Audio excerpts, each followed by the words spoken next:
This is the Source SMGB1 gutter mount bracket. This is designed obviously to go up on the gutter on the second floor so you can throw light onto the second floor or third floor of a property. What happens is this bracket here has these two screw holes. This would screw into the gutter. At that point,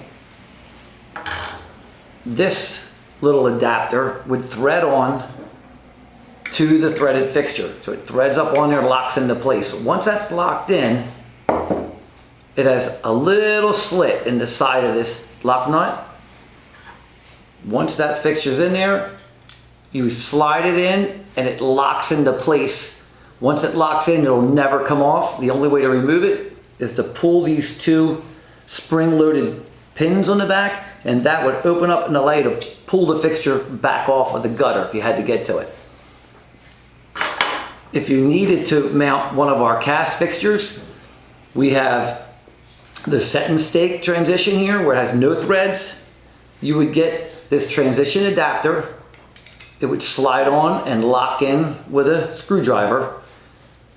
The threaded piece now would accept the threaded lock nut. Once that's mounted on there, you would again just slide the fixture and the lock nut right into place. That's how you install the gutter mount.